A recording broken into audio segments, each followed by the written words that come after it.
Well, he certainly put a few big issues front and centre on the agenda. Marriage equality, women's equal rights. He talked about climate change. Let's go to our Foreign Affairs editor, Dr. Keith Suter, and University lecturer in US politics, Dr. David Smith. Good morning to both of you, and thanks so much for joining you.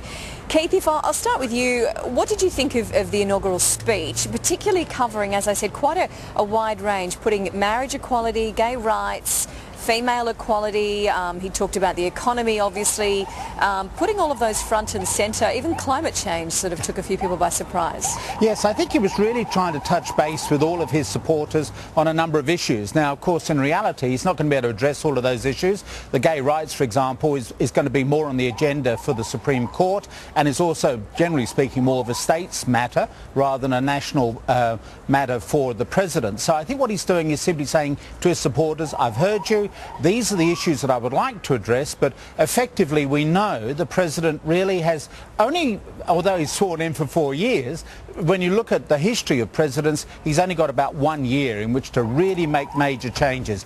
Because by a year's time, we're going to be thinking about the midterm elections, and then after the midterm elections, we've got 2 more years left, he's a lame duck president. So he's really got to run hard on a number of issues, and obviously his advisors will be selecting only a handful of issues on which they think they can score some success in this first year in office. So, David, in your view of those issues that are now on the table, what are the ones that you think are achievable? Has he bitten off more than he can chew? On some issues, it's going to be very difficult for him to do what he actually wants to do. On gun control, for example, it's going to be nearly impossible for him to get a semi-automatic weapons ban through a Congress that is currently controlled by Republicans who would be very spooked at the prospect of losing their seats in primary elections in 2 years' time.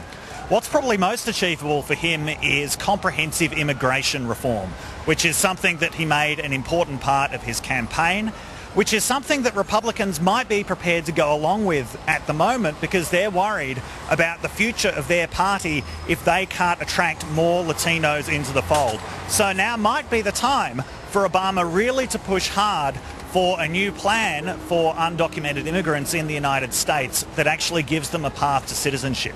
He will also really be wanting to make sure that his healthcare legislation is cemented, that it doesn't die a death by 1,000 cuts when Republicans put it on the table or try to put it on the table as part of negotiations over spending cuts. All right, all begins tomorrow. David, Keith, thank you both very much for your time. Thank you.